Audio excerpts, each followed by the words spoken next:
Assalamualaikum warahmatullahi wabarakatuh. Murid-murid, hari ini kita akan belajar bidang Al-Quran. Pelajaran yang ke-6, tajuknya ialah Kepelbagaian Bangsa dalam Islam. Okey, tajuk ini adalah daripada ayat 13 surah Al-Hujurat. Objektif pelajaran kita pada kali ini ialah di akhir pelajaran, Ustazah harap kamu boleh yang pertama membaca ayat 13 surah Al-Hujurat dengan betul. Seterusnya yang kedua, menyatakan maksud ayat. Yang ketiga, menjelaskan sebab turun ayat. Yang keempat, menerangkan kandungan ayat. Yang kelima, merumuskan pengajaran ayat. Okey, kita lihat dahulu ayat 13 surah Al-Hujurat. Ustazah akan membacakan ayat ini dan Ustazah harap selepas ini nanti kamu boleh membaca ayat ini dengan betul. A'udzu billahi minasyaitonir rajim. Bismillahirrahmanirrahim. Ya ayyuhan nasu inna khalaqnakum min zakarin wa unsa wa ja'alnakum syu'uban wa qabaila lita'arafu. Inna akramakum 'indallahi atqakum. Innallaha 'alimun khabir. Shadaqallahul azim. Maksud ayat, ya ayyuhan nasu inna khalaqnakum min zakarin wa unsa. Wahai manusia, sesungguhnya kami telah menciptakan kamu daripada lelaki dan perempuan. وَجَعَلْنَاكُمْ شُعُوبًا وَقَبَائِلَ لِتَعَارَفُوا. Dan kami telah menjadikan kamu pelbagai bangsa dan berpuak-puak supaya kamu saling berkenalan. Inna akramakum 'indallahi atqakum.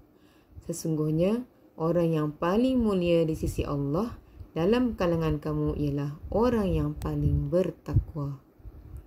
Innallaha 'alimun khabir.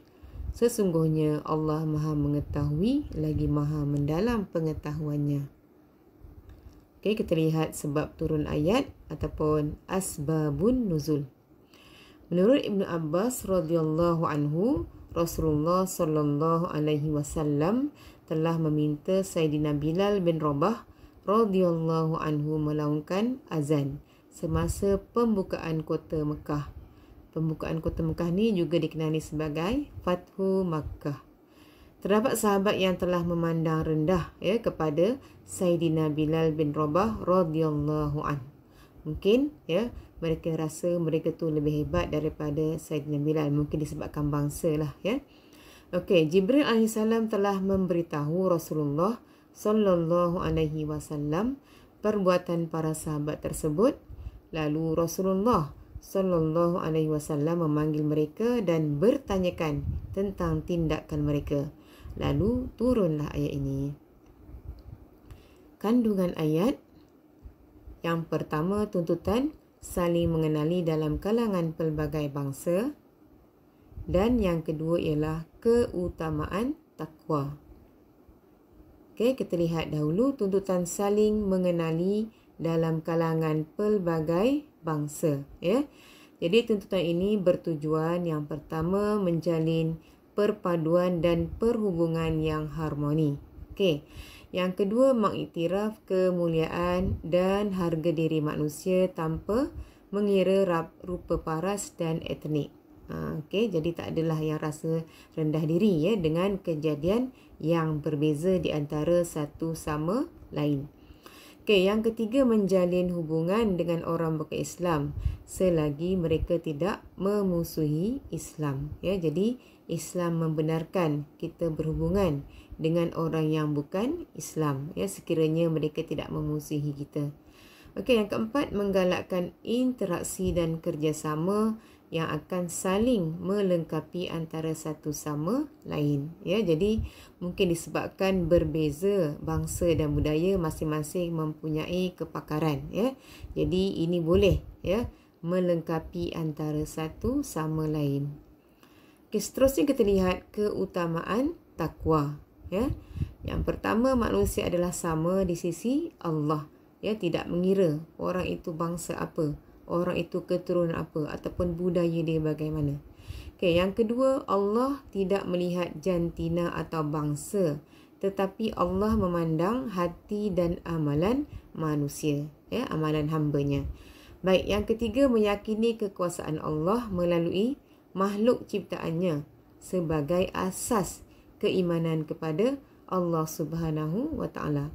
Dan yang keempat, menunaikan hak sesama manusia walaupun berbeza kaum dan budaya, kerana perkara itu merupakan sebahagian daripada perintah Allah Subhanahu wa Ta'ala yang wajib dilaksanakan.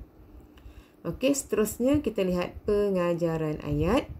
Yang pertama, kita hendaklah saling bekerjasama untuk membina kehidupan yang harmoni. Yang kedua, kita hendaklah menghormati kepelbagaian budaya supaya wujud persefahaman dalam kalangan masyarakat. Dan yang ketiga, kita hendaklah berusaha untuk memperbaiki akhlak supaya menjadi insan yang bertakwa. Jadi daripada ayat ni, ya, kita kena ingat, ya, kita hendaklah saling kenal mengenali, menghormati antara sesama manusia, ya, walaupun kita ni dijadikan daripada pelbagai bangsa. Okey, begitu juga kita hendaklah menjadikan diri kita seorang yang berakhlak mulia sehingga menjadi insan yang bertakwa, kerana Allah Subhanahu Wa Taala akan memandang orang yang bertakwa dan bukannya kerana bangsa ataupun budaya kita. Okey, jadi akhir sekali Ustazah sudahi pelajaran kita dengan ucapan yang mulia. Wabillahi taufik wal hidayah. Wassalamualaikum warahmatullahi wabarakatuh.